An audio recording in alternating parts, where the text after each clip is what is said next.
Om Ajnanatimidandasya Jnananjana Shalakaya Chakshurunmilitam Dhena Tasmai Shri Gurave Namah. We offer our respectful obeisances to His Divine Grace A.C. Bhaktivedanta Swami Prabhupada, who brought us the mercy of Lord Chaitanya, and by whose mercy and direction it is still spreading all over the world. His idea was to cover the earth with Krishna consciousness. This is the logo of the Sherman-Williams Paint Company. That's why it says SWP on the paint can. This is their logo. But when Prabhupada saw it, he said, this should be our logo also when it comes to spreading book distribution. So how to create this wave of book distribution, otherwise known as a tsunami. A tsunami actually isn't a big wave. It's just slightly larger than other waves, but it's got a lot of force behind it. And that is by, first of all, being dissatisfied. And this is a presentation, 2-hour presentation I gave to the plenary session of the GBC in Mayapur. Because every year the BBT gives a special presentation, and the GBC, it's mandated that the book distribution presentation goes first, because the remaining members on the GBC, most of whom have been there for a long time, and were there at the time of Prabhupada, know that Prabhupada prioritized book distribution. So I asked them, first of all, to be dissatisfied. And why? Because look at the Gideons. They're doing 91.8 million books, 8% increase every year, 108 million books is their, 120 million books is their goal by 2020. Jehovah's Witness, 70 million copies every 4 months. They're highly organized, way more than us. This is how we stack up next to Jehovah's Witness and Gideon's Bible. There's our tiny little BBT. That's worldwide scores, not North America, by the way. So we're not going to stand for that, are we? Say no, Vaisesika. We're not going to stand for that. So there's a magic in thinking big. And that is to realize that as big as we think, Lord Chaitanya will make up for it. And Srila Prabhupada thought like that. He thought about spreading Krishna consciousness all over the world, which was virtually impossible at the time.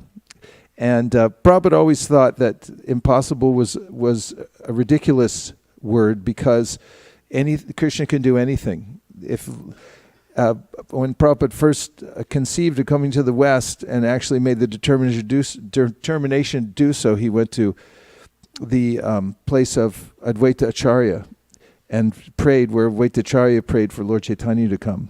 And look what happened then. So Prabhupada wanted us to expand unlimitedly. And the bigger we think, the more Lord Chaitanya will give us ideas, especially if we're determined and we incrementally move forward. So one of the ways in which we can measure our success, and Prabhupada told us this, is how many books we're distributing in any given community. It's not the only way to measure success. There are many other programs that are as important, because we have to take care of people when they come. We have to take care of devotees. We have to worship deities and so forth. It just so happens that book distribution is highly measurable, and it just so happens that Prabhupada was extremely interested in reading the book scores whenever they did come out. And he measured it as a signal of success of how the Krishna consciousness movement was spreading all over the world. So you can feel free to think the same way. Don't hesitate to think in terms of numbers. That means numbers of dollars coming in in exchange for the books, how much you're giving to the BBT, and how many books are actually going out. There's nothing so satisfying as seeing a huge pallet of books come into your temple, and there's no healthier sign, I might add, than seeing many pallets of books being loaded up in your temple. And then there's a very satisfying feeling when you see all the empty boxes going out. So Prabhupada considered this our first grade preaching activity, distributing books. And there's so many benefits that come. First of all, it's high sadhana. This is a way that we practice Krishna consciousness. Anyabhilashita shunyam jnana karmanyanavritam anukulyena Krishna nushilanam. Shil is the verb that Rupa Goswami used, which means, first of all, there's a meditative aspect where we're thinking of Krishna, but there's also an active aspect to cultivating Krishna consciousness, how we're using his senses in his service.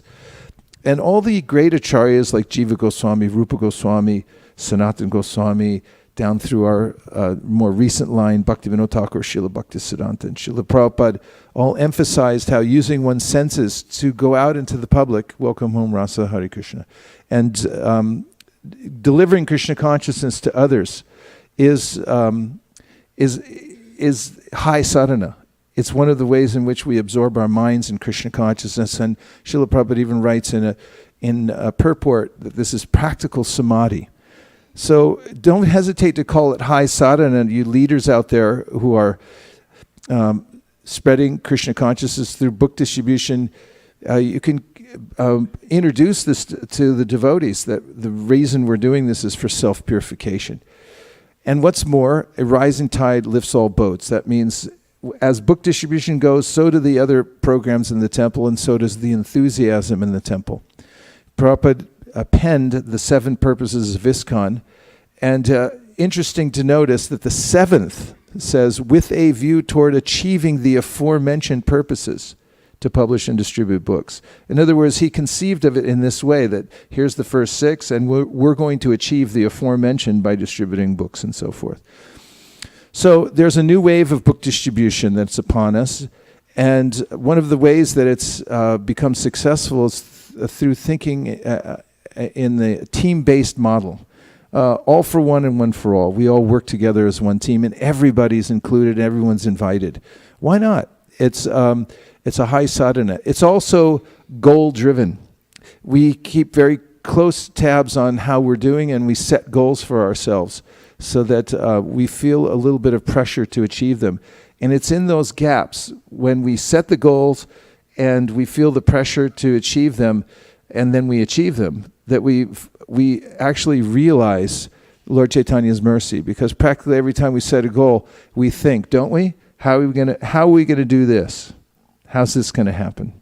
And don't you lose a little sleep after you set the goal? And you think, how are we going to do it this time? And the first time we set big goals here at ISV, I remember some devotees wrote me and said, this is, a little too much. And I wrote an article that was published on Dhanavats about the magic of thinking big. And since we hit that first goal, there was a surge, and we've been daring since then and set more and more goals. And since then, Lord Chaitanya has never let us down. And that's because the devotees never let Lord Chaitanya down. They sacrifice their sleep and their peace of mind to reach these goals, don't they? SKP and Malini. Say yes. Okay, so everybody gets to join. And we invite every single person, an animal, anyone who wants to enjoy. This is a stable model with a lot of people each doing a little bit. And we emphasize the monthly Sankirtan festival as a starting point. It's a central point when everybody in the community is invited to come out in a safe environment, fun environment to do book distribution. And here's Sri Vrindavan Devi Dasi's testimonial from New Vrindavan. They just started recently, and they are flying. The whole community's going out. And Bhaktivedanta Manor's doing it. ISKCON Pune, ISKCON Durban. The results speak for themselves. Team North America has more than tripled book distribution in the last several years by using team-based, goal-driven model. And the remittance was coming from 41 temples in 2008, and now it's from 71 temples. So teamwork works. And we didn't coin this phrase. Many of you have probably heard it if you work in the corporate world, but glocal. It means to think globally but work locally. Do what you can locally and then think about exporting it all over the world. And that's really our mission here at ISV, is to try to generate success and then to export it as far and fast as possible. So this was a resolution that the GBC made together in 2013, that the local GBCs would develop a plan how to increase book distribution in their area. And in 2017, it was resolved that the GBC embraces the One World team to cooperate with the expansion and organization of book distribution all over the world. That was a suggestion that we made back in 2017. That was in January 2017. That we adopt the same model that we have here in North America that's been so successful, tripling book distribution, and apply it, scale it up on a worldwide level. Do you think that's a good idea? If you do, say Hare Krishna. All right, it's a good idea. One world team, that's what we are. One world goal, that's what we have. And we start on a local level and look at percentages. That's very practical. Everybody knows how to do that. And then we can look at the continent and measure how's the continent doing. And then we measure the world. That's a little trickier. We have some of the brightest minds in ISKCON working on this, how to measure worldwide. First of all, it's not so easy to get everyone to hand over their scores all at one time. And the other thing is, you really do have to measure in currency. And currencies fluctuate and so forth. But we have Radha Mohan Prabhu in Toronto. He's a virtual genius in statistical analysis and figuring these things out. And he's come up with some very practical and now seemingly easy ways to measure this. So over the last 5 years, we've had some modest growth throughout ISKCON, that is worldwide, about an average annual growth of 1%. Modest to say the least. Okay, world remittances, about 3%. This is world literatures. This is based on the, as you see at the bottom, WSN. What's that stand for? What's that spell? WSN, World Sankirtan Newsletter. The reason I'm not as excited about these numbers is it's arbitrary whether you report book scores or not. You can call in, and you can call in whatever you want. Yeah, we just did 1 million books, or you can forget. So it's not so stable. But the average annual growth based on a standardized rate that's fixed at 2013 foreign exchange rates of how many dollars have come into each division of the BBT gives a more accurate reading because dollars don't lie. And world remittances, in those terms, 3% annual growth. And actually, you see the fluctuation in the little dark spaces at the top when you factor in the fluctuation in currency. This is a little too complicated to explain, so I'm skipping it. Number of temples in 2017 by size of remittance. Look at that little dark space there. It says no remittance. 53 temples didn't remit, and under $5,000 remittance, which is pocket change in any given ISKCON community these days. Anybody walking in the door can just throw that in the hat. There's, how many is that? 108 temples gave under 5,000. 124, 37% gave between 5 and 50,000. Then you start getting to elite numbers, 50 to 100,000, 8%. Then you see the 5%, there were 16 temples. 1% in the 250 to 500, and over 500,000 was 1%. Delhi, Mumbai, ISV account for 20% of the total remittance in the world.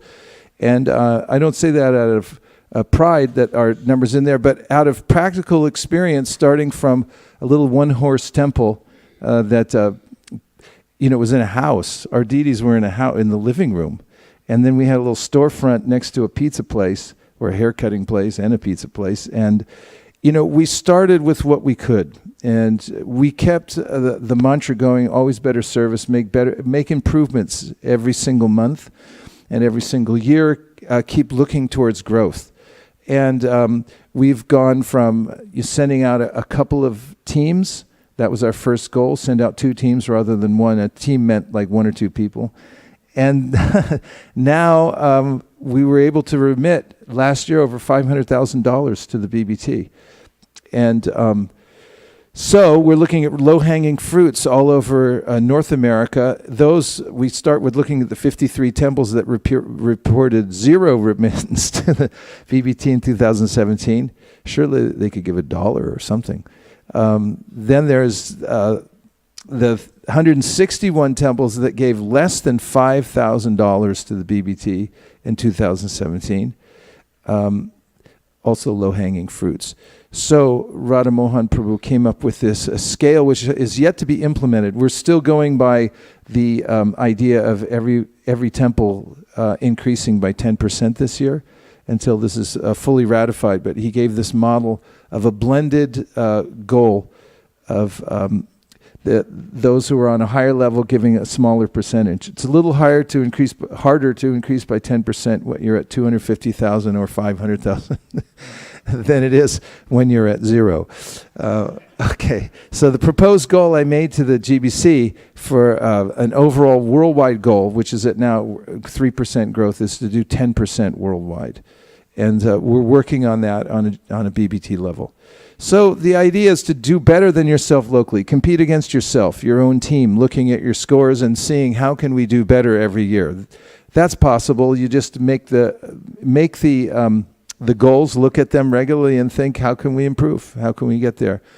And grow by sharing. That's what we're doing here. Our idea is that we want the whole continent to come up. We're not just looking at our numbers here at ISV, but we want to see the entire North American scores go up regularly, at least by 10%. And so if we all work together and think like that too and export the kinds of successes we have, we can do that very easily. And then scale the success internationally. That's the next step, is to think globally. So that's global.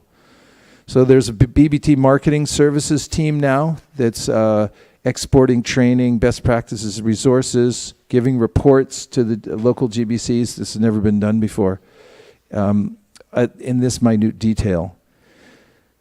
So success isn't a mystery. There's a way to do it. There's a template. And if you're good at making sandash or cakes and pies, you've probably got a recipe how to do it. You don't just wing it every time, do you? So in the same way, the recipe has to do with goals. Goals are a switch. Once you set a goal, then the energy comes. And if you haven't set a goal, then you're not serious. And what's measured gets improved. So it's important to measure carefully in as many areas as you can in order to see where you're improving and how you're doing. Where attention goes, energy flows. Everyone say that. It's an excellent mantra for time management. Keep in mind that wherever you're putting your attention, that's where your energy is going. A lot of people each doing a little bit is one of the main themes of expanding book distribution. And here are the 4 laws of book distribution. Number 1, your sadhana must be strong. Number 2 is you must get books. Number 3, the more you show, the more you sell. And number 4, you must organize. I went through those quickly because I'm going to talk a little bit more about them later.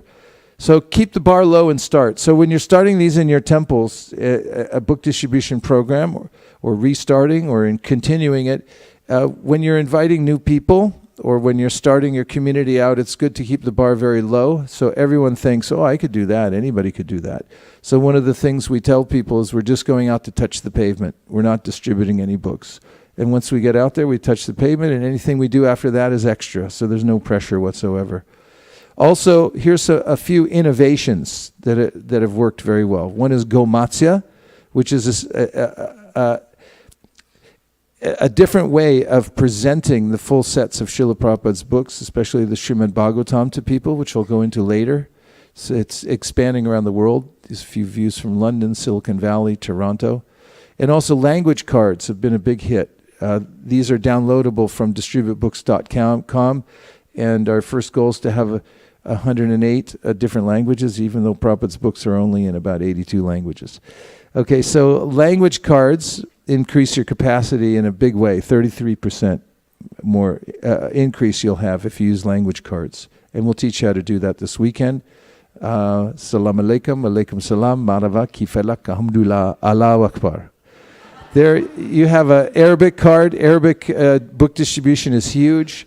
These books are all available, and you can get them. Another that we're going to talk about today is the Bhadra campaign, and I'll go into more detail about that in a bit. And Kids Sankirtan. Let's hear it for the kids. Go. Say Haribo. Haribo.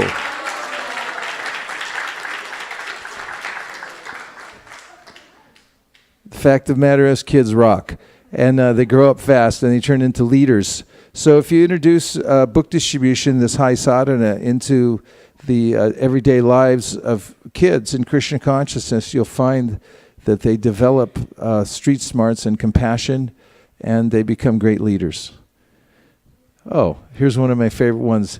Here's Srivatsa now, He's 6'7" or something like that. Yeah, there he is down there with a Gap shirt. That's the first time I took him and a few devotees out. Mayapur, you were there that day, I think. And we went around the neighborhood, in our old neighborhood where the temple was. They were all 5 years old at that time. There's a guy who just bought a book from him, and nobody could resist him. And I thought, this is really wonderful. And then, later on, there's Srivatsa, and he has so many realizations from distributing books over the years and reading the Bhagavatam. It's very impressive. So Kids Sankirtan is spreading all over the world. This is nurturing tender hearts in ISKCON London. Devesh and Vrindarika especially is bringing this out in the London area. And here we are, Sankirtan orientation seminars. They're happening all over the world. Nehru thought of a way in which to put India on the map for IT, didn't he? And he said, let's start little tech schools everywhere. And now, look, India dominates the world in tech. And so the way to dominate the world in book distribution is to train others how to distribute books. And it was very much approved by Srila Prabhupada. We had, when I first joined Krishna Consciousness in 1973, I had the great benefit of joining a training party, which was representing the BBT. And we were sent all over the world, and mostly I stayed in the United States and went to different temples. And Prabhupada very much liked the program. There was about 20 of us on that. And he said, this is our program to go out and train others. Shastradhana we'll talk about, and Gita Jayanti. And effective fundraising. Motel Gita, corporate book distribution. All these are going to be mentioned in the seminar coming up. DistributeBooks.com is viable. It's got downloadable videos and language cards and all kinds of things, so keep an eye on it, and you can refer to other people who are developing book distribution, and they won't be disappointed. Our family business on its third printing. Kirtan Oasis, some of you joined last Friday, and lots of tools for managing book distribution. It's important to use everything in Krishna's service and help people come forward in the process of Krishna consciousness. So,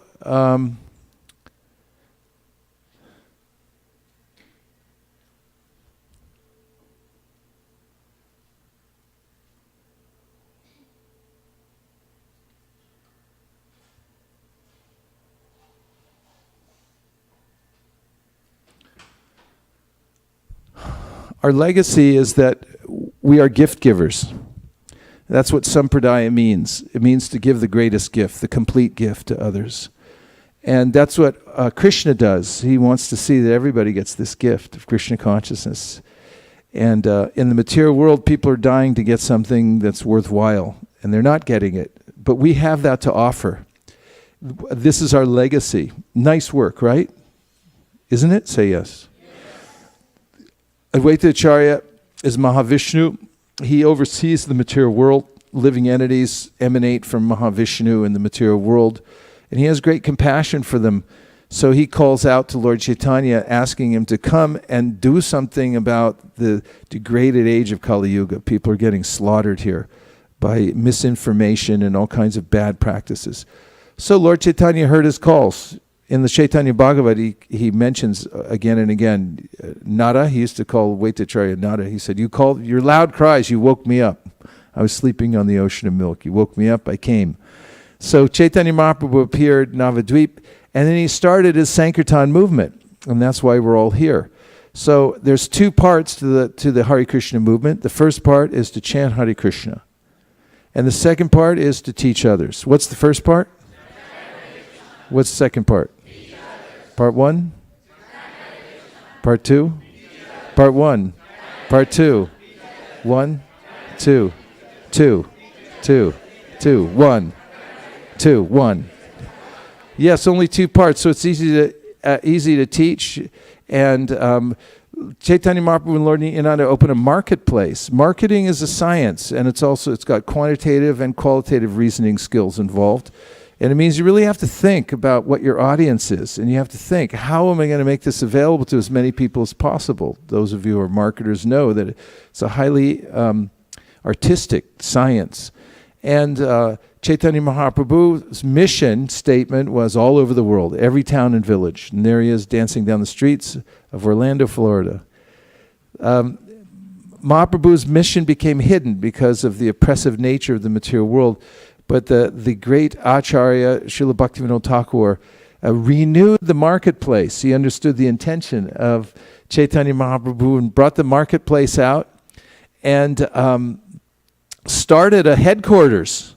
And that's what you all need, is a little headquarters wherever you are. If you're at home or you're in a community, you start your marketing headquarters. He started Surbi Kunj and declared the marketplace was now open. And he started praying for help. He wanted a ray of Vishnu to come down. And you can do that. Just before we started, we offered, you'll see on Prabhupada's Vyasasana, we offered this beautiful card that Pri Kishori recreated. It's how to sell a Gita on its own merits. I'll be giving you those this evening, because you can. You'll be able. We're going to go through an exercise. Every one of you will learn how to sell a Bhagavad Gita on its own merit, and I guarantee it. You can sell to anyone, anywhere, at any time, and you'll be a complete success when you just follow this simple card. And when we offered it to Prabhupada today, we also asked him for a few benedictions. And I won't mention all of them, or any of them, but I will tell you that they were sincere, and we asked him, and Sri Krishna Purushottam was standing there with me, and we both felt it deep in our hearts, that when we ask Prabhupada, that he'll answer.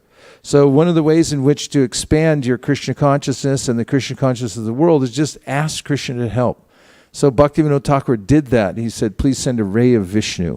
It means an empowered person to help us. And he also predicted that a personality would appear to spread Krishna consciousness all over the world. Meanwhile, there was a sangha of pure devotees who kept the pure name of the holy name, pure chanting of the holy name going. And Srila Bhaktisiddhanta was that ray of Vishnu, appeared in the family of Bhaktivinoda Thakur, and started spreading the marketing all over the world. He took it all over India, which was no small feat. In its heyday, the Gaudiya Math was renowned. There were great scholars teaching Krishna consciousness in very effective ways all over India, and he was distributing tens of thousands of literatures every day, coming off the printing presses that never stopped. And of course, Burma and England also. He made forays into other countries, and he had this vision that it would spread all over the world.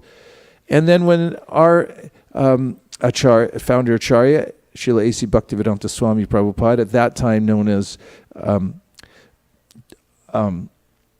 by his initiated name, asked his spiritual master what he should do. He was a grahastha at the time.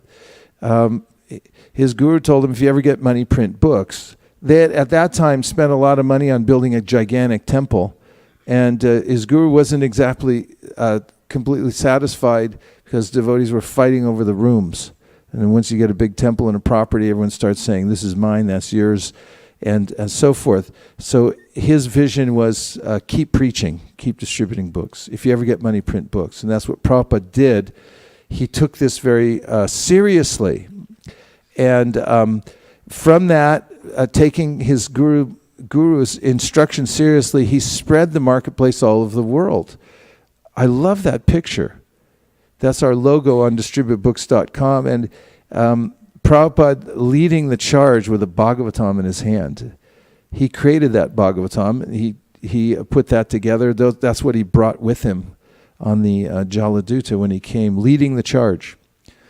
Here's a pamphlet that Prabhupada made to advertise his books, 60 volumes of elaborate English version all over the world for scientific knowledge of God. And at that time, he only had the first canto in 3 volumes, and he was looking at 60. And all over the world, he had no resources, he had no connections, he had never been anywhere but India. And that was his vision, so think big, right? Prabhupada had this plan that he would inject Krishna consciousness into the world through literature distribution. And it's a valid plan, because books change the world. And many of you have seen our presentation called The Pen is Mightier Than the Sword, proving that world movements start through the distribution of literature. So You can read this for yourself. Prabhupada liked book distribution, guaranteed. I was sitting with Rabindra Sarup Prabhu about 5 years ago at the Philadelphia temple, and the devotees there were asking, he was temple president at the time, they were requisitioning, asking for various kinds of funding and space in the temple to start their book distribution program. And he kept saying yes to everything. And some of the devotees were surprised. It was like, how come you're giving away so much? And he said, I was there. I was there with Prabhupada. I saw he wanted this. I was so impressed. That's why I asked him to write the foreword to my book, because I was so impressed with the depth of his conviction and realization about Prabhupada's desire to see books spread all over the world. This Prabhupada spoke from the Vyasasan in Los Angeles, 1975. How many of you were there? 1975? You were in LA then? You were. You might have been. That's true. You too. I think that's true. And you just recycled in. Prabhupada said, print as many books in as many languages and distribute throughout the whole world. I love this mantra. Think of it. It's got everything in it. Just print as many books in as many languages and distribute throughout the whole world. 3 things. Many books, many languages, all over the world. Keep that in mind. That's our mission. So Prabhupada often referred to other groups like the communists, and he saw how they were growing so quickly in India and other places just by literature distribution. Watchtower, I mentioned, they're distributing books. The Gideon's Bible are really after it, and they're doing huge.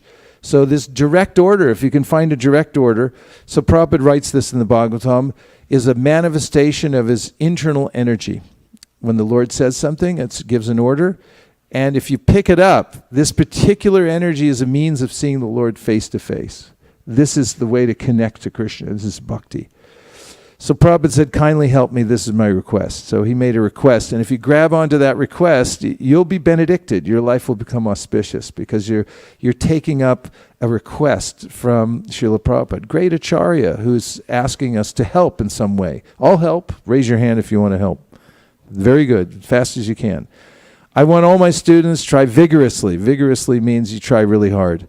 And Krishna says there's no servant more dear than the person who tries for this. Chaitanya Mahaprabhu said, become a guru devotee.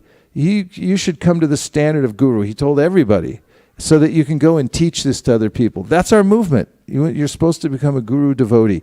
And that means heavy, teaching, practicing, integrity. So Prabhupada said, if you just try to do this, if you try to preach, that was the context of the statement, then you will get superior strength and knowledge. What will you get? Correct. About Krishna consciousness. So it's a rapid way to make spiritual advancement. And here are the 4 laws of book distribution a little bit unpacked. The first is, your sadhana must be strong. Say. 2 is. 3. We always say that one twice. And 4 is? Yeah, so your sadhana must be strong. This is the genesis of our entire preaching movement, because you can't distribute what you don't have. And sadhana should be strict, serious, and sincere. And if you make your sadhana strict, serious, and sincere, then your life will blossom. Not only that, you'll get a taste. And you have to get a taste, otherwise you won't be able to practice Krishna consciousness or anything else for that matter. So the taste is there, but it's just a matter of turning one's attention towards the holy names and towards the Srimad Bhagavatam and the other practices of Krishna consciousness.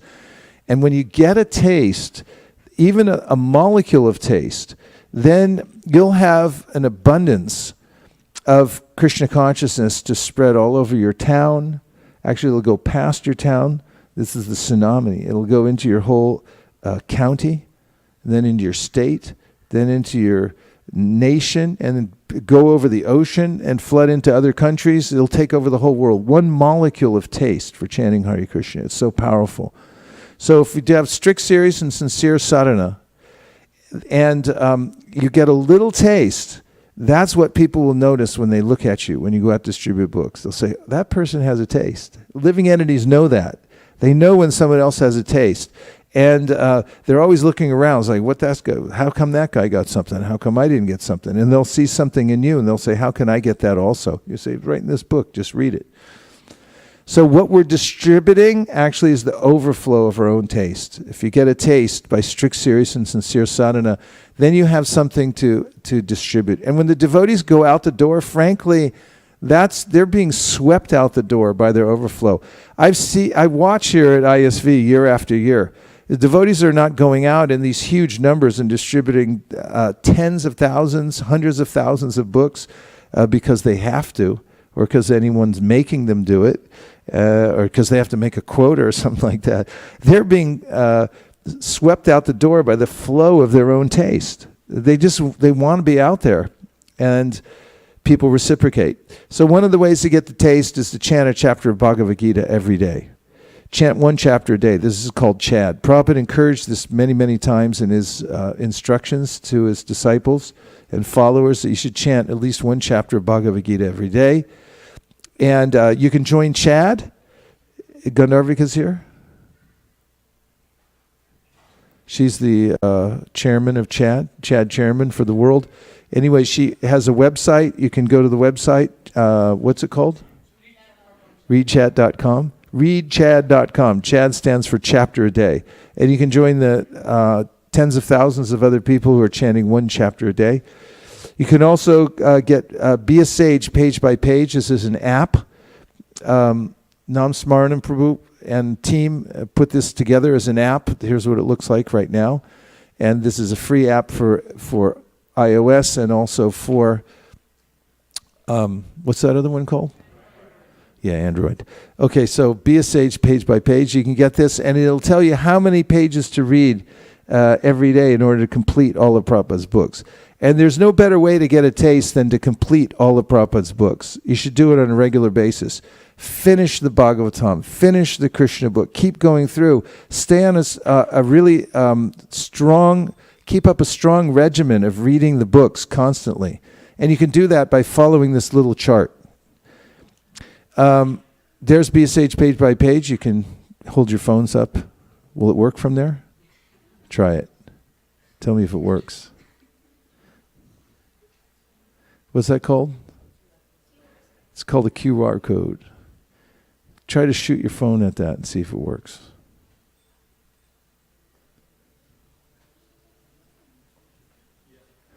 Let's get a billboard on the 101 freeway. Just put this big QR code. People like shoot it when they go by.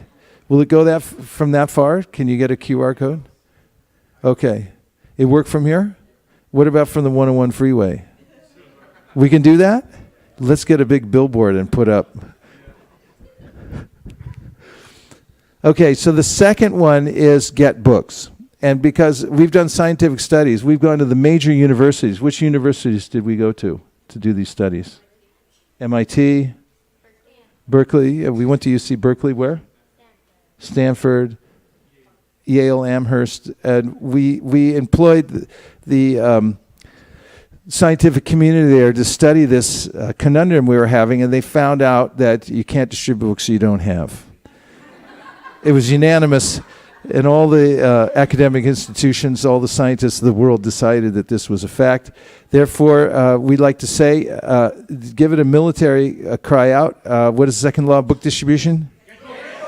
Okay, you failed. So when you go into boot camp and the sergeant starts yelling at you, you have to say, "Sir, yes, sir," when you're answering. Good, yeah, you could make it in boot camp, but not that I'm recommending it. But for the number 2 only, we use the military term. So when someone asks you, what's the second law of book distribution, you say? Yes. Okay, all together. 1, 2, 3. Yes. That's right, you got to get books. And when you have books, then you'll feel inspired to take them out and sell them. If you, like when we went to the airport in Calcutta, I just happened to bring with me, because I planned ahead, about 20 books.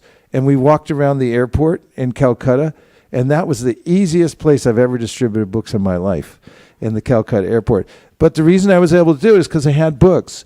And anywhere you go, if you take books, and if your temple has books, and if you have books in your home, and if you pile them up in front of the refrigerator and tell the family we're not eating until they're gone, then you're going to sell books.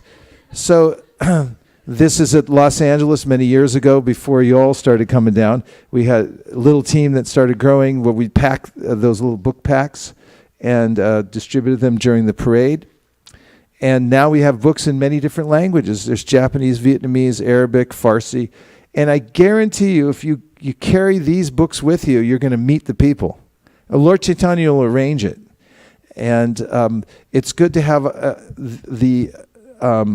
small section of books, other books that it's a high percentage chance you could meet people from various cultures who might take Vietnamese, Japanese, Farsi, Arabic, Korean, and the many other books that we have. Chung toi dang fang tvo, nyang shach cho, hoi ni gyoi su, tin vo yi ho, ting tang to, su ho tro ang sang nai chong king, touch da mang no bang tong chok chong chach bang, chum come on. So, no,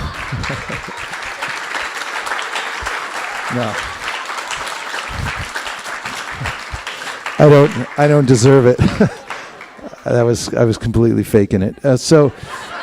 Fact is that we have all these foreign languages, and if you learn a word or two in each language, then you'll become people's best friend. Bonjour, ni hao, ciao, hola, hey, and if you make it your business, be serious about book distribution and learn how to speak in the various languages that you're going to do, where you're going to meet people, you'll find that you'll expand your capabilities. And so develop your repertoire. It's fun. You all know you know so much, all of you. Since you were kids, you learned everything. You learn how to dance, you learn how to paint, you learn how to paint musical instruments, you got a profession. I mean, you know more than anybody. You can learn this in like 3 days. So just figure it out. Here was a happy day over at the Vietnamese Mall. I just sat down with Vietnamese books here at the Starbucks, and everybody took one. And here's a Muslim mullah who took that little Farsi book right back to Afghanistan. And there it is, sitting somewhere in Afghanistan, ready to start an empire of Krishna consciousness. So there's extra book points, by the way. It's extended to the end of this year. If you want to do bigger, and we were like 2 points behind one temple in Southern California as far as book points go. Way ahead in Lakshmi, but behind books. So if you want to make up for it, do a few of these books. You get extra points for them. Number 3 is the more you show, the more you sell. Please say it. One more time. Yeah, it's just a fact in marketing. If you show things, then people will take it, because living entities are curious and they get attached to things. They look at them, and everyone's looking around and finding substandard things to look at and to become attached to. So our job is to take out Krishna in the form of literature and prasadam and the holy names and show it to people, and they'll do their job. They'll get attached to it. That's what they do. Living entities get attached very easily. So here's a little book stand. This was many years ago down in Santa Cruz. We just set up book stand, and we just noticed all day long people came over and browsed the book. So quiz, if we didn't put up the book stand there on that stand, how many people would have come over to look at books, approximately? Okay, very few. That's a wrong answer. 0 is the answer, yes. Thank you. If there were no books there, then nobody would have come over and looked at the books. So if you put up a book table and you just start showing books, this is an innovative way to show books to the busy street. Put them up, people will come. This appears to have almost started a riot there somewhere in India. This one Mataji sets up, you see piles of books, you start showing to people and they buy them hand over fist. Events are very successful. Here's the Pumpkin Festival, and now we discovered why by looking at this picture, because the books are the same picture as the pumpkin, same color as the pumpkin. The Diwali events are huge, and here's the smart box, our little friend that works even while you're sleeping. And so you can put these out in various places around the city. How many do we have now? And how many? 95. Thanks to give Selva a hand.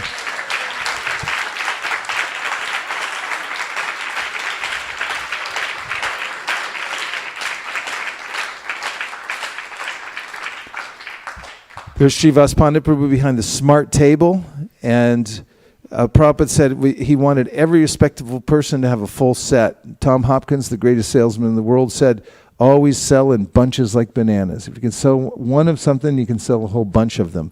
together. So Srimad Bhagavatam is bunched together. So is the Sri Chaitanya Charitamrita. And we're going to hear more about set book distribution. But this was a day we were going door to door in the apartment complex. And SKP, I was down the hallway. SKP was there with his posse. And he was outside the door, and he called me over and said, come over, stand right here. So if they see you like big American, they'll make sure that we come in. So they invited us in, and then SKP convinced them to take a set of books. But their main problem was that they said, where are we going to put it? We don't have any room in this little apartment. So we looked around, and see that where the red arrow is, where the Bhagavatams is? On that shelf, there were hairbrushes and games and useless books and all kinds of stuff. And we said, we'll get rid of this stuff for you. And they pushed it all out the door. And that's what happens. When the Bhagavatam comes in, everything else gets pushed out. Here's Shraddha Devi Dasi. This man is from Morocco. He's a Muslim. And he bought the Sri Chaitanya Charitamrita, and happily so. Look at him. So we have the complete set. That means everything all together. And if you put these all together and show people, what might happen? What might happen? They'll take it. Now, if you don't put it together and you don't show it, what will happen? Say nothing. Nothing. Correct. Very good. Okay, so motelgita.com, we're up about 500,000 Gitas. And why? Because going around showing them to the motel owners and saying, hey, why don't you take it? And they say, okay, we'll take it. Going in all the drawers. And the fourth law of book distribution is you must organize. Say that one. Hey, you can do a little bit here and there if you just stay in an unorganized state, but if you decide that you're going to use every organizing principle available in the world, the same kind of organizing principles that took Steve Jobs and Steve Wozniak from a little garage and made them the largest corporation in the world, you're going to do that with your organization in Connecticut or in Illinois or in Washington, D.C., or wherever you are, then step by step, you will be able to create a book distribution empire. And that's a good idea. I highly recommend it. Organization means using your calendar, planning out ahead of time when you're going to do things so that other things don't fill in the dates, because that's what happens in ISKCON. If you don't take the date first ahead of time by about a year, then everyone else will say, hey, why don't we have a pizza fest on this day? It's like, why don't we distribute books and have a pizza fest afterwards? So goals are potent. Keep that in mind. And organizing, where you put the books. This was our first attempt at organizing the books. This was somebody's house. We didn't have a room at the temple. And Rasika Shekhar Prabhu and Satyadev Prabhu, they're showing off this new organized system we had. And it's grown from there. Organization means counting up every penny that you take in and make sure it's accounted for and turned into the BBT and the temple, using all kinds of technology, and reporting your scores to the Sankirtan newsletter. So what's the first law of book distribution? Your sadhana must be strong. Say that. The second one we say it like military, and that is? The third one we say twice. And the fourth, and number 4? Yeah, you better organize. So the monthly Sankirtan Festival is one of the primary ways that book distribution is spreading all over the world. It starts off with one day or one weekend a month when everybody in the whole community is invited to come out and participate in book distribution, prasadam distribution, chanting the holy names, all together as a group and having fun. No emphasis on distributing books when you first start these kinds of things, just on touching the pavement and going out and meeting people. And these kinds of programs are very successful, and they're expanding all over the world. There's a recipe for this. This is all on our website. You can look at it. But making it fun, emphasizing teamwork, etc., encouraging the heck out of everybody, and making sure that you use all the organizational tools that are available to you. And teamwork is important. So start small and grow. So here's a few tips to ponder. You want to know a few tips? Okay. That guy does. First is to pick the right fruits. When you go out on book distribution, you don't have to convince everybody. You're going out and looking for people who are open. And we call these ripe fruits. Just like when you go to pick fruits on a tree, you look for the fruits that are ripe, and you pick those first. You don't try to take a unripe fruit and pull it off the vine, do you? You don't break off the branch and drag it down the street. So same thing with people. Be very sensitive. Are they open? Is there some opening there? If so, then they're a ripe fruit. Here's a ripe fruit. This devotee met this gentleman for the first time at a Rath Yatra in New York. And you see him on the left? Picture taken. He took a book. Ripe fruit? Yeah, it's labeled at the top. Okay, ripe. Okay, the guy on the right-hand side? Ripe or unripe? Okay, how about this? How about that? This? That? Keep up. Very good, very good. Okay, so you got to be aware. Now, the other is core and explore. So when you're doing book distribution, you think, well, I already know how to do a certain kind of book distribution. Why don't I just do that all the time? Well, I recommend that you use Charles Schwab's formula, which is core and explore. So 80% do what you know works. 20%, take 20% of your time and your resources and explore new channels. Try some of the new methods that other people are doing. Don't always stay in the same kind of thing that you're doing now. So that way you can expand. Here's our prime directive. It's written at the bottom. Please say it together. Exactly. And we are ambassadors of goodwill. That's why we're going out. We're in the service business. What kind of business? Service. Our motto is? We are? We remain? We go out for? We do service for? I save one soul at a time, beginning with? Myself. Treat people with? Respect. Offer? Focus on? Teamwork. Preaching means? Creating. Don't be? Express? Empathy. Practice? Make people? Why? Correct. So get in the habit of expressing sincere gratitude and thanks to people that you meet, live with, and associate with. This is the mood of Sankirtan and of the Vaishnavas. Here's a few resources, distributebooks.com we maintain regularly, and ISKCON Book Distribution. There's a lot on there. You can go and take the resources. And remember that book distribution is fun and easy. Say, book distribution is fun and easy. Correct. So, now, how to sell a book on its own merit. But before I do, I'll take a couple of reflections. Anything that you heard that's stuck in your mind, please reflect it back. We have 4 microphones ready to go around. Yes. I like the point when you said the success is not a mystery, it's a recipe. That's right. Yeah. My Aunt May could make great cakes and pies, and she had a recipe for it. She could tell you how to do it. And similarly, there's a recipe for success. Actually, my friend Willie Jolly used to say that. It's a recipe for success. So just follow the recipe. What else? Yes, Upper May.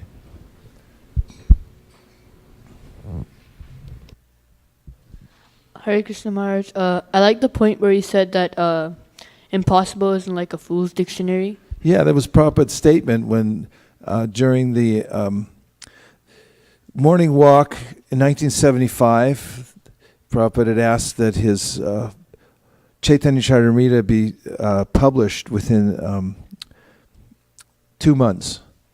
And there was also in arrears the 5th canto of Srimad Bhagavatam.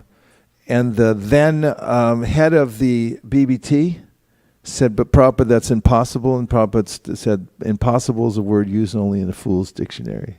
And they did it. It was impossible, but they did it. Anyway, thank you. What else? Yes.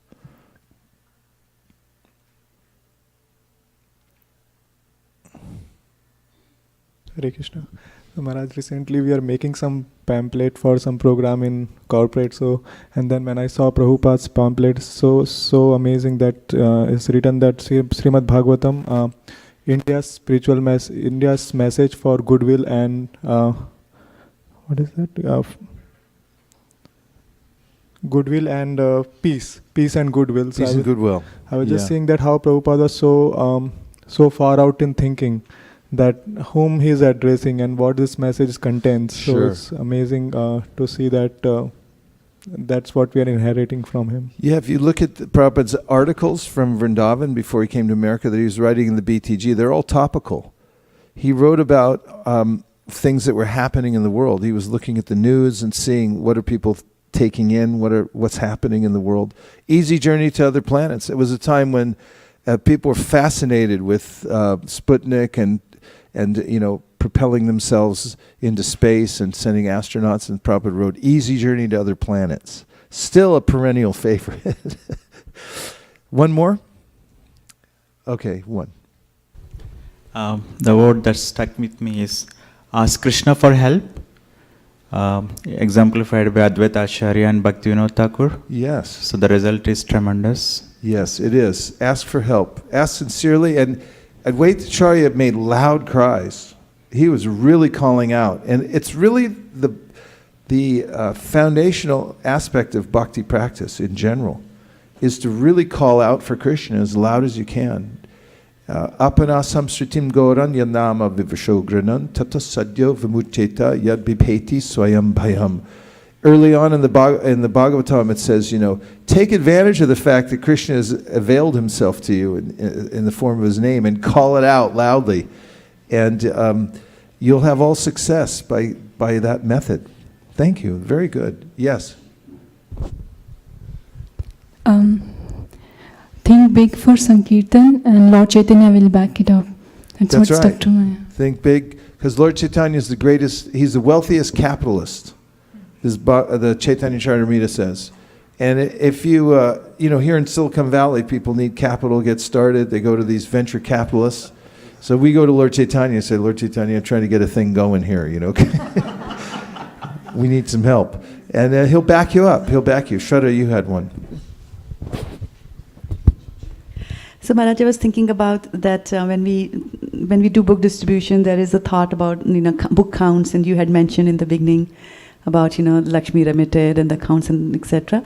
But still, you had the prime directive was leave with a good impression. So that's right. Yeah, we're really looking at leaving everyone with a good impression.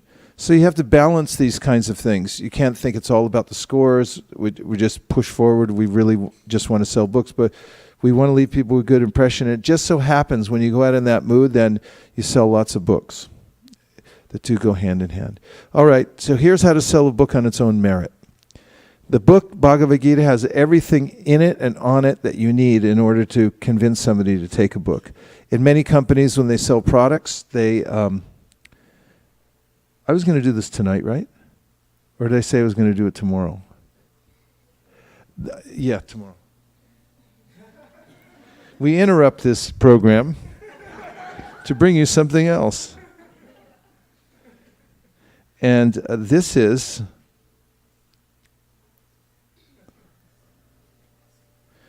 Go Matsya. So, who is Matsya? Just say Krishna. Yes, good. And of course, there's King Satyavrata. He picked up little Matsya out of the river because that little fish was telling him that I'm one of your subjects in your kingdom, so you have to protect me too, and big fish are going to eat me.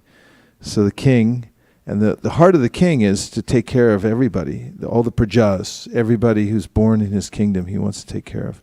And then he grew. Matsya grew and grew. And you see him there keeping that boat with the Vedas. He saved the Vedas. He's famous for that. Nindasi yagya vederaha. No, how does it start? Pralayapa yobdi jale dritavanasi vedam itavahitra charitra makedam keshavadrita Meena Sharira, Jaya Jagadisha Hare, Jaya Jagadisha Hare, Jaya Jagadisha Hare. So this is immortalized in the words of Jayadev Goswami, how Matsya, the avatar of Krishna, who's the Lord is known as the great actor. He does things that boggle the mind. He started as a little minnow, then he grew bigger and bigger, and he had a whole intention to benedict this pure devotee, the king, and also to save the Vedas by keeping them up on a boat when the pralaya came, when the devastation by the flood came. And so he preserved the Vedas, and he does this as one of his pastimes. Paritranaya sadhunam vinashaya duskritam dharma samstapanartaya sambhavam yuge. He's always interested in preserving dharma because it's for the good of all the living entities. And so Matsya comes and saves the Vedas, and this is the namesake of this organization called Go Matsya. And there's a gomatsya.com. So here's the mission of Gomatsya, which is preserving Vedic culture through mass distribution and education. Could everyone say that, please?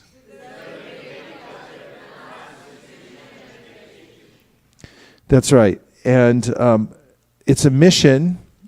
Why? The pen is mightier than the sword. I alluded to that earlier because books are containers, and they hold idea seeds. And when those containers go out into the world, for instance, when Charles Darwin wrote his book called The Origin of the Species, because it was a well-organized book, albeit highly speculative, the ideas went out into society, and they're embedded there today. People all over the world either believe in the idea of natural selection, or at least they've heard of it, and practically none of them have read the book. But the ideas are out there everywhere. So the American Revolution was started by a pamphlet by Thomas Paine, and he distributed a booklet, and the booklet went out to everybody in the colonies, and that, according to historians, is what started the American Revolution. So books are really the pillars to preserving any religious culture. The Shastras have to be there. And we just happen to have the most extensive of the Shastras that are here in the world. I mean, the Bible's had such a big effect on the world, but it's one book. It's a compilation that fits into a little book like that. The teachings of Buddha are much scantier than that. He only said a few things, and people have extrapolated on those. He gave a couple sermons. They were written down. And they're starting from this, and they've developed these various religious traditions into worldwide, world-known religious systems. And we're starting from here. How far can that go? So what we're distributing is extremely important for maintaining the dharma of the world. So the Srimad Bhagavatam, this is our main literature. And it's the mature fruit of the Vedic literature.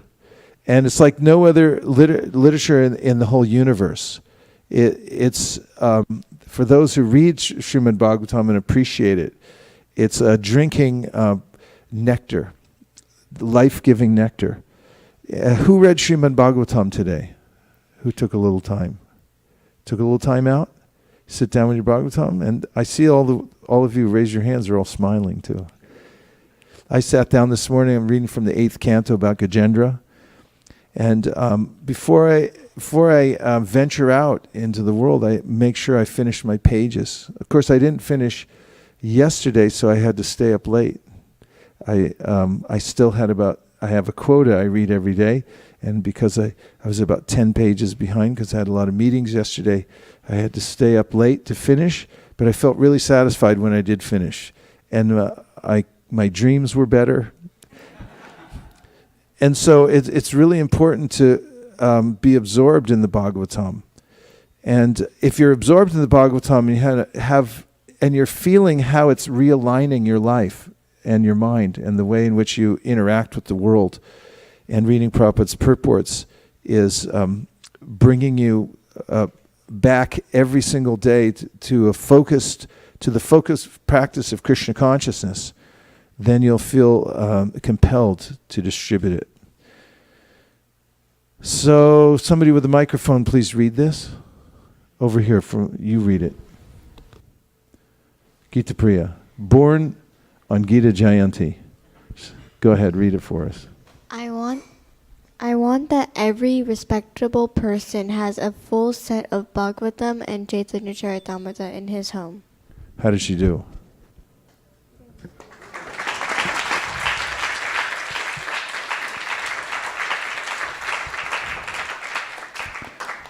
So are you trying for that? Do you sell Bhagavatam sets door to door? Say yes. You got the mic, say yes. Does she sell Bhagavatam sets door to door? Okay. There's witnesses. She's being all humble right now. Okay. I want that every respectful person has a full set of Bhagavatams and Chaitanya Charitamrita in his home. Remember I told earlier about if you get an order and you just grab onto it and go for it, anything can happen. It seems implausible that you could sell thousands of sets of Bhagavatams, doesn't it? But if you try for it, and it's already backed by Prabhupada, and he did it. He came to America with Bhagavatams and made them available, and now people all over the world are reading Bhagavatams. So we can continue in that same tradition. So who can enroll in Gomatsya? Yes. And who should enroll in Gomatsya? Everyone who wants to do good for the world. So it's a way of presenting the Srimad Bhagavatam to people that is not selling a book per se, but it's actually offering them an opportunity to join the mission that we call Gomatsya. We're explaining to them that we're preserving the Vedas through mass distribution and education, and that we're asking them to join in and be part of it. And Malini, what don't you say about the difference between before and after when you're just selling Bhagavatam sets and when you're offering them, asking them to join Gomatsya? Initially, when we tried to distribute Srimad Bhagavatam sets, we felt that people were feeling so much of pressure that they have to take these books, means they're taking a responsibility to finish reading it.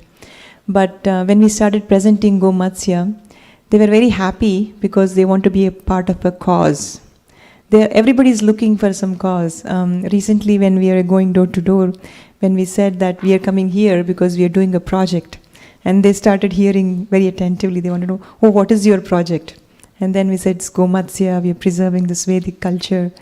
And they felt that it's very easy to be part of a cause as a team together, rather than take the entire set of Bhagavatam and finish reading it or something like that. So there was a huge difference. But when they join Gomatsya, they end up taking the Bhagavatam set and reading it even with more gusto than they might have before, because they feel part of something, right? Yes, Prabhuji. SKP, you say something about your realization of this presentation of Gomatsya. Hare Krishna Prabhu, it definitely adds when we tell about Gomatsya to the people. Earlier we used to present directly about Srimad Bhagavatam, but when we have this Gomatsya, it's a part of our Sanatan Dharma, then people are responding. And not only that, Bhagavatam costs $250 for us, but they are giving for the project $500, $1,000, just as a money part also, which increase our book scores and Lakshmi scores. But when we talk about this, Bhagavatam is part of a big project called Gomatsya, all over the world, preserving our Vedic and Sanatan Dharma. People are responding very quickly. Good to know. Yeah. It's more compelling to want to join a mission and helps preserve Vedic culture. And even by keeping a set of Bhagavatams in one's home, one is preserving Vedic culture by keeping the books very carefully. And then, as we point out here, there's different levels of enrollment. They get various things: divine service to Matsyadev, subscription to Bhakti Pulse, spiritual association with the international community, and their name gets displayed on the Vedic preservation wall, which is on the website. Yes? Ruchi, one more thing that we felt after we started Gomatsya, it started increasing. There's even more than that? Tell us what else they win. The moment we said that Gomatsya, we're enrolling everyone, and there are different levels where you can enroll, like you can be an advocate, an organizer. Whenever we started Gomatsya, we started asking for referrals, and it's been great success. Just 3 weeks ago, we went to someone's house, and then we gave him a Bhagavatam set. He took it, and we asked, "Do you know anybody who you can refer to?" He said, "You see my next door neighbor. You go to his house. He will take." And then we went to his house, and then when we asked him, "Do you know anybody who you think will take?" He actually went. He looked at his address book in his phone, and he also got the addresses where they live. He went to Google Maps because he did not know exact addresses. He went to Google Maps. He said, "Oh, this is the pin. Take this address, this address, this address, this address." He gave 4 addresses. 4 out of 4 took the Srimad Bhagavatam sets. 4 out of 4. Okay.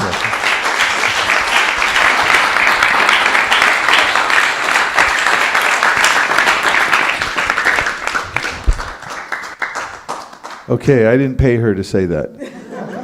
So when we approach people, we give them 3 levels to enroll on. And the first is called an advocate, which means that they keep a set of Bhagavatams in their home. Second is a distributor, which means they give some referrals. And the third is an organizer, which means Shri Shri Radhamanan Mohanji ki jai. Shri Shri Lakshmi Nrsingadev ki jai. Shri Panchatattva ki jai. Gaur Premanande Haribol. I just realized the artik's over. That's why the flower and everything else. At the top level, as being an organizer, they have the designation of bringing in other distributors and advocates, which means they become more active.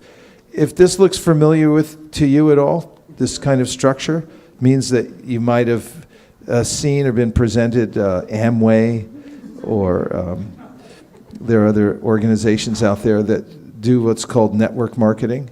And that is, in network marketing companies, people, the company doesn't pay for advertising. They depend on word of mouth advertising.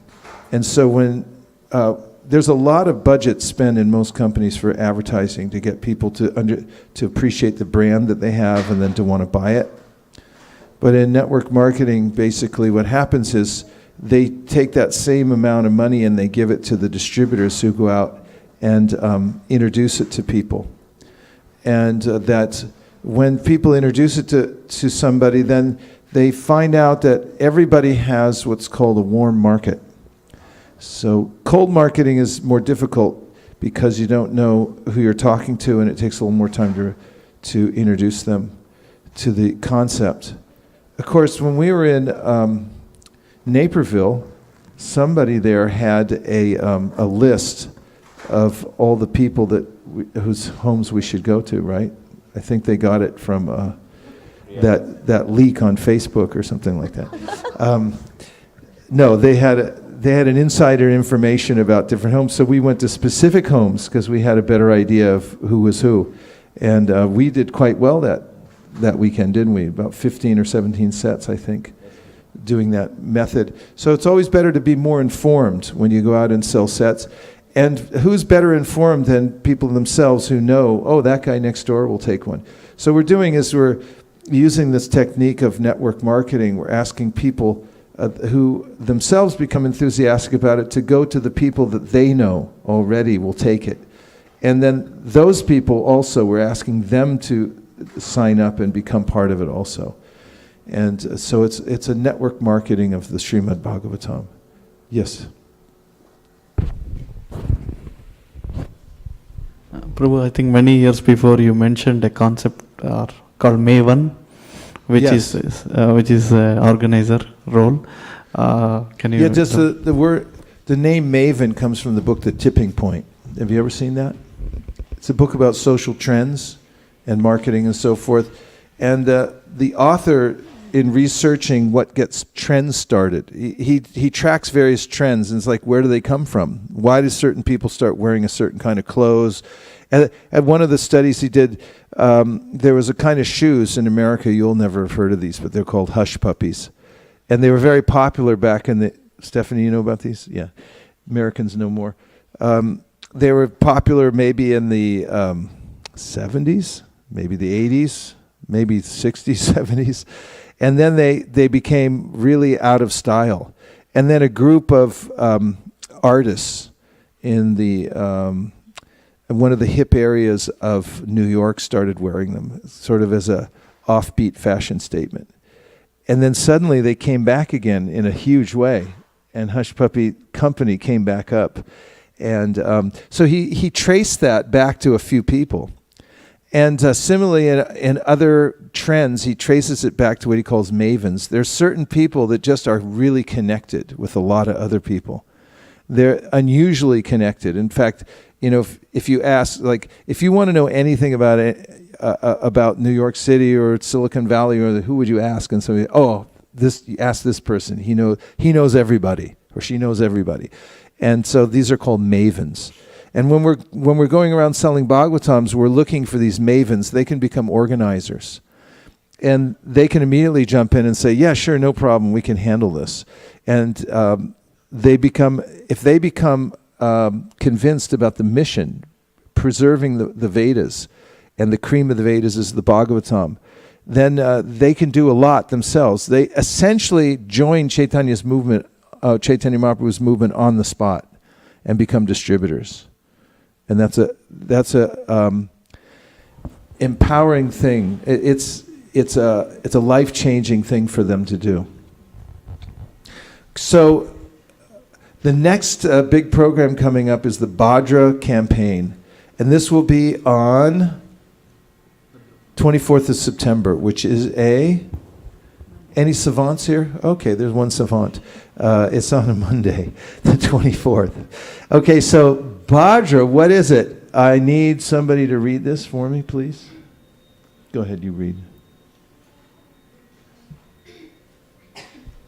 If on the full moon day of the month of Bhadra, one places Srimad Bhagavatam on a golden throne and gives it as a gift, he will attain the supreme transcendental destination.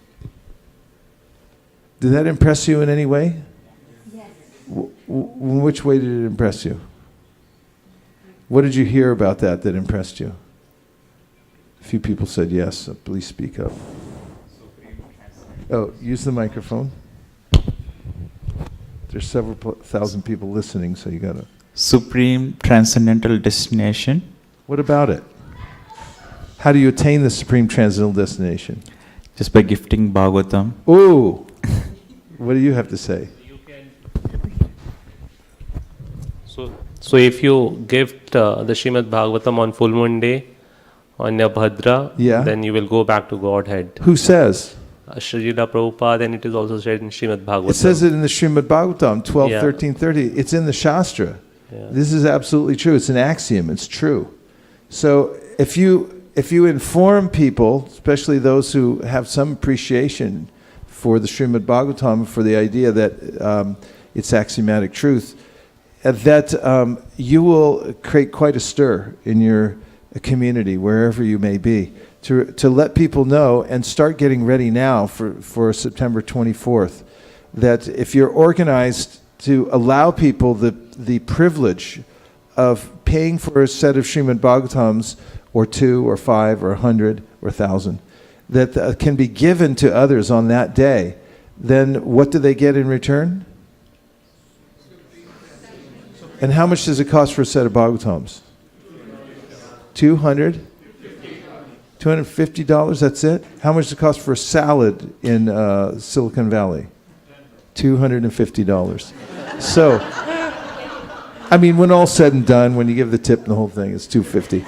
So Bhadra, this is our flyer from last year. Bhadra, you'll notice it's on a beautiful golden throne. So we have those thrones, and we're shipping them in from China, India again.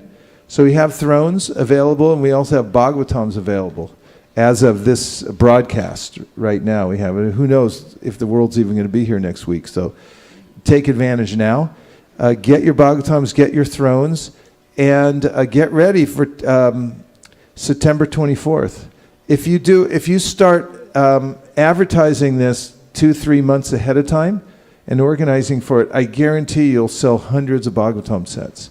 We did it like a week ahead of time last year, and how many did we sell in one week? 108 Bhagavatam sets, like in a few days. We did that. And same thing in Mumbai, and same thing in Toronto. So get ready, yes. And Kartik Purnima, we did more than 70 sets, Kartik Purnima. Okay. So who benefits? The speaker, he who inquires, people in general who listen. So we've introduced to you the Bhadra Purnima, which is what date? And Gomatsya. And Gomatsya is a program that is viable. It's something that you can take with you and use to present the Srimad Bhagavatam to the people that you meet and the people in your community. And now we're going to take a few questions and reflections.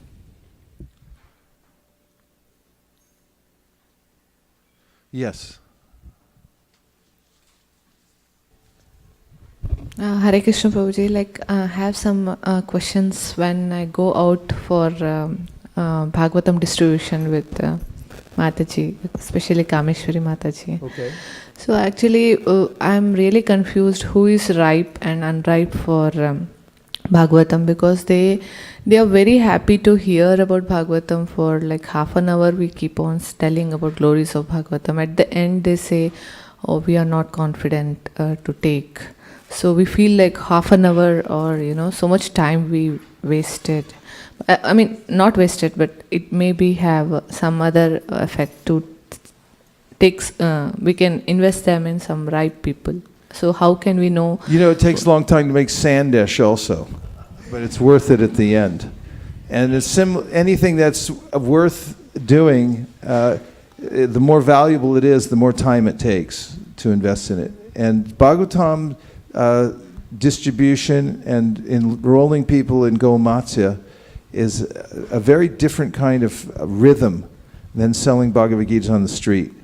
It's a little bit more fast-paced when you're just selling books, one book to one person. But when you're selling full sets of Bhagavatams, you have to take a little time to cultivate the people. And some people will take, some people won't take. But you'll find at the end of the day, if you sell one Bhagavatam set or two Bhagavatam sets, that your day is a success. And you do have to invest a little bit of time in it, but it's highly worth it. The people who take the full sets of Bhagavatams generally are very high caliber kind of people, and they become even higher caliber after they take the Bhagavatam set. We find that they generally then get interested in doing more devotional service. One of the reasons is taking the Bhagavatam set, it's not the monetary commitment that they're worried about. That $250 is nothing. It's pocket. I mean, it's just they have it lying around. It's not a big deal to pay $250.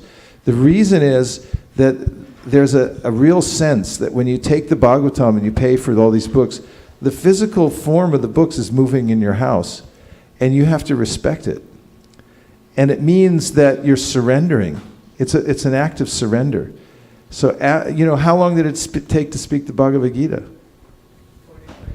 45 minutes? So Krishna took a little time to sell Arjuna, right? He was telling this whole thing. He was like, okay, let me start over again. Chapter 3, chapter 4, he said 18 chapters. He wanted to sell the Gita to Arjuna, and Arjuna, could you do this, please? And he said, here's why, and I'll explain the whole thing. So selling Bhagavatam sets like that, you have to take a little time and explain the whole thing, and then you have to start over next chapter. What about this? What about that? What about this?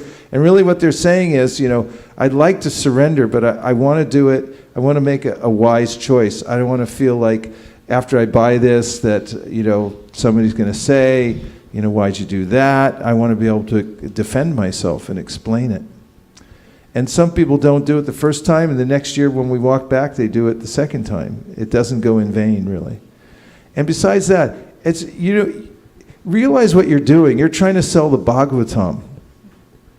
I mean, even if you don't sell any Bhagavatams for the rest of your life, which won't happen, by the way, but even if that was the case, you tried to sell Bhagavatam at the end of life, you know, when you're leaving your body, it's like somebody's taking the record. Like, what did they do? You know, like, they tried to sell Bhagavatam. Oh, okay, they're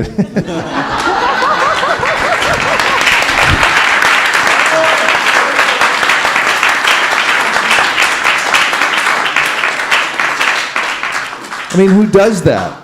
Everyone else is trying for all kinds of other things, but this is a big deal. So it's worth the investment of time. It's not a waste at all. And Srila Bhaktisiddhanta told his sannyasis, he said, go out every day, knock on 3 or 4 doors. He said, even if they shut the door in your face, they don't take anything, at least they'll think, oh, a spiritual person came to my door, and it'll be in their mind, and they'll think about it. And he said, for you, he told them, he said, if people refuse you, if people argue with you, he said, that gives you spiritual blood for your spiritual body. That's how you get it. You go out and experience a little friction for Krishna.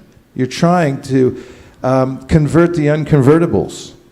You know, people are satisfied to be here in the material world and keep trying over and over again and smashing their head against the wall, and they just start over next life. And we're trying to give them a little break, and Krishna really appreciates it. That's why he said, there's no servant more dear to me in this world than the person who tries to go out and spread this message. This just happens to be the most practical modern delivery system that we have right now, and the Bhagavatam is the most exalted of all literatures. There is no other better than this. Even from a literary point of view, if you study the Sanskrit, first of all, Sanskrit's the most refined language in the world. It indicates a culture. For instance, in Indology, which started when the British started coming to India, and their whole idea in Britain at the time was that world dominance. See, they had dominance on the whole world, practically. And they were thinking, of course, we're the superior race. So when they'd come into a new place, especially India, then they started thinking, now we're going to prove we're the superior race, so we'll unearth all their literature and show how primitive these people are. And William Jones, in 1700s, he wrote a paper and presented it at one of the Royal Language Societies that shocked not just Britain, but the whole world. And that was, excuse me, but this is the most sophisticated language in the world. We're looking at a culture here that is unbelievably advanced. And people were shocked. People were shocked. A lot of people tried to discredit what he said. You know, Sanskrit, they didn't invent it. It must have been somebody else came in and invented it, and so forth. And so now, out of all the Sanskrit writings, the Bhagavatam's the best. The most intricate and delicate and beautiful of all poetry and philosophy in the world is there in this book. I mean, people right now, they're absorbed in looking at 1-minute videos on, what is it, Snapchat? Is that Snapchat? Instagram. Okay, 1 minute. That's all it can handle, just a little video. And we're giving them the 10th canto of the Bhagavatam, Dashma Skanda. Of course they're not going to get it right away. Their brains are jaded, you know, but what can we do? This is Lord Chaitanya's movement. He said, you know, go out and go door to door. He told everyone, go door to door and make this available to everybody. He said, tell them to chant Hare Krishna, tell them to worship Krishna, and tell them to study the teachings of Krishna. These 3 things. And that's what Nityananda, Advaita Acharya, Haridas Thakur, they all did that. So you're in the same league going out and selling Bhagavatam. Haridas Thakur, Advaita Acharya. These are Lord Nityananda. You're following their footsteps. Did Lord Nityananda get people to take at every house? No, it specifically says in the Chaitanya Bhagavat, he went to many houses and they just shut the door on him and said, get out of here. You're the guys who locked us out of Srivasangam. We don't want to see you again. And, you know, a lot of people don't take, even when Lord Nityananda goes. But you can feel solace in knowing that you're doing the right thing. So try to sell Bhagavatam. Just see what happens. You'll change the world. Yes?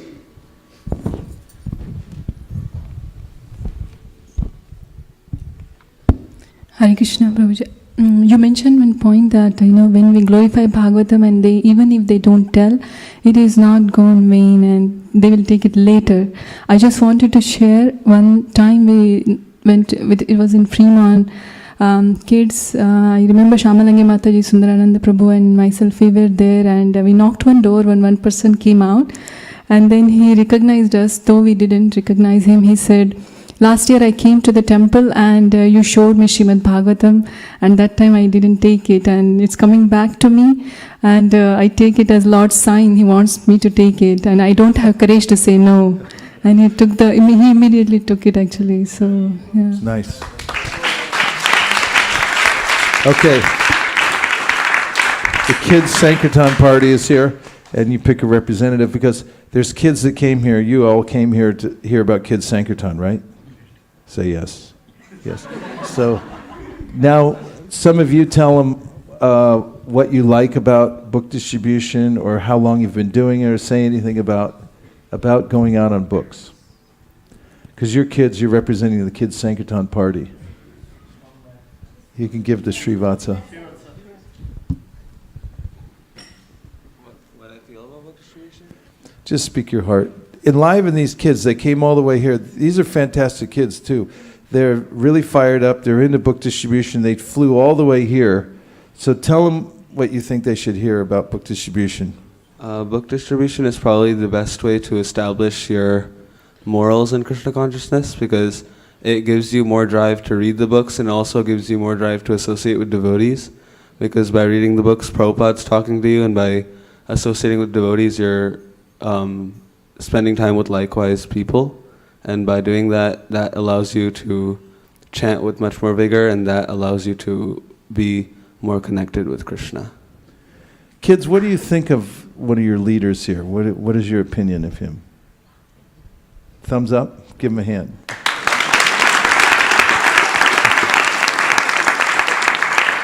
Okay, now one of the girls, you say. Pick a spokesperson. Just speak from your heart. We want to hear from your heart.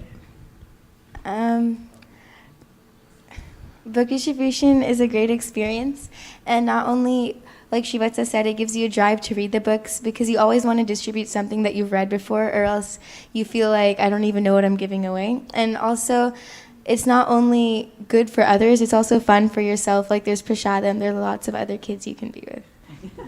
It's fun, right? Yeah.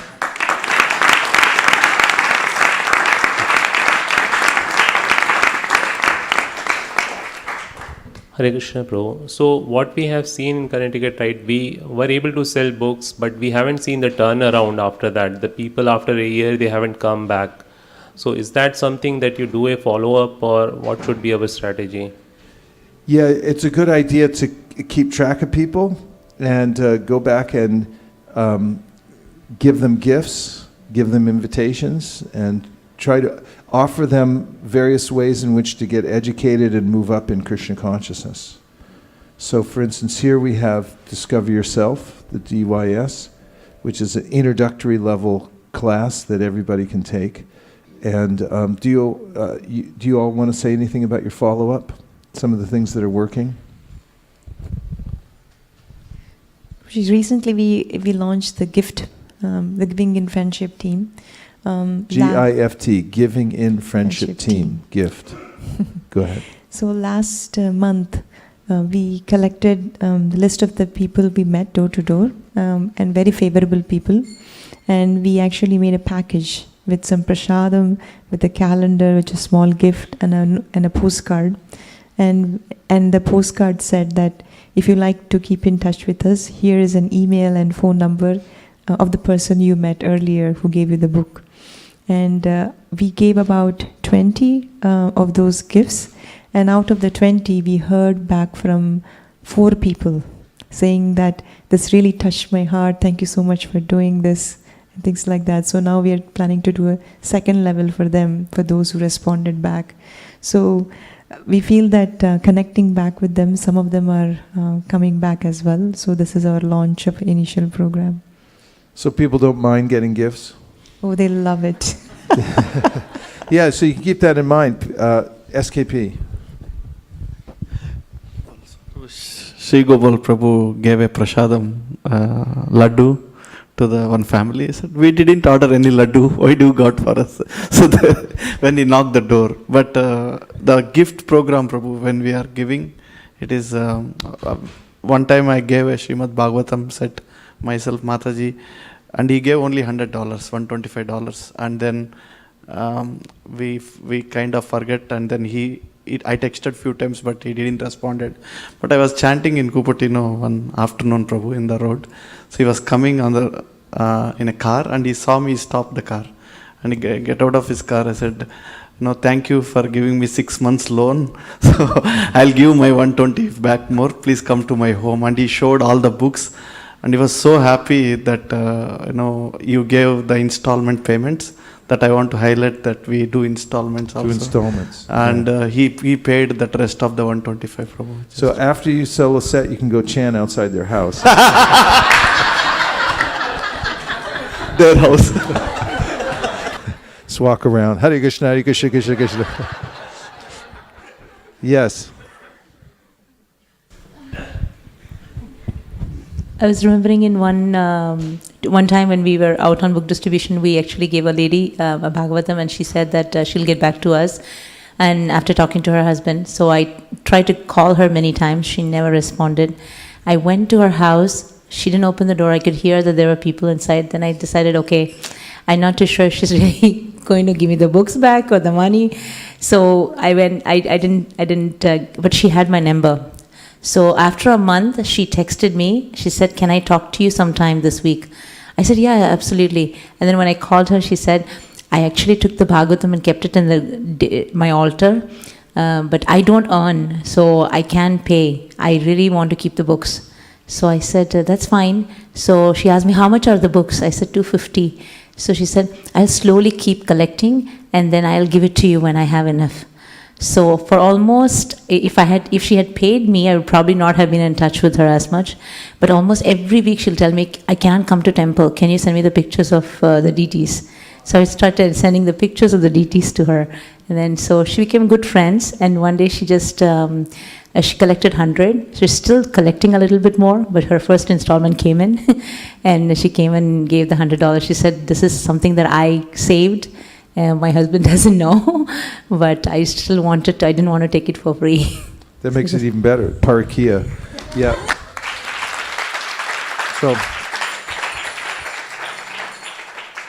So it gives you some idea. Yes. Yeah, please. And just keep in mind, too, we're going to have a whole section on set distribution. Today was just a mention of it. Yes. Question on MSF. Devotees ask me like how book distribution is included in Sankirtan. Like they say Sankirtan means singing the holy name. So how? Well, if you read my book, you'll have a lot of answers, because I have a chapter called Literary Kirtan, Yuga Dharma and the Literary Kirtan. In that chapter are many quotes from Prabhupada, because the same question came up when Prabhupada was here. And Prabhupada's answer was invariably that the distributing of books is written kirtan. And he said they should both go on together. But of the two, the more important is the book distribution, because he said it's Brihat Madunga. It's the greater Madunga. That's how he defined it. He said, but they should go on together at the same time. So some people think, okay, the classical thing, it's just chant Hare Krishna, and that's the Yuga Dharma. But there's no difference in distributing the books, because the sound vibration is going out. That's the principle. This was the principle that Srila Bhaktisiddhanta inculcated into his disciples and into our line of disciplic succession that Prabhupada brought also. So please read that chapter of my book, and you'll have ready answers for people when they answer. In fact, when I was writing my book, there was somebody else writing something else, and I just happened to be getting excerpts of it, and it was completely wrong. They were writing about the history of book distribution and so forth in a wrong-headed way, and I confirmed it through all of Prabhupada's letters and with his senior disciples and everything. Everyone I showed it to, the manuscript this other person was writing, said this person is completely off and wrong. So I thought they were going to publish their book, so it made me speed up and take time off to get my book out first to set the record straight, using direct quotes from Shastra and from Prabhupada's teachings and from eyewitnesses who were there, talking about the importance of book distribution as a front runner of the Yuga Dharma itself. So they're the same. There's no difference, except for one is called the Briyat Madanga because it's considered to be louder. As an example in the book, Prabhupada gives, he said the president at that time's daughter and son bought a book in Washington, D.C., and they walked right in the White House with it. He said, we couldn't take the Harinam Kirtan in the White House, but the book went in. He said, that's one of the symptoms of how powerful these books are as loud Kirtan. So you can consider like that. Thank you very much. Nachari Armarman, Nachari Armarman, Nachari Armarman, Nachari Armarman, hey, Nachari Armarman, Nachari Armarman, Nachari Armarman, Nachari Armarman.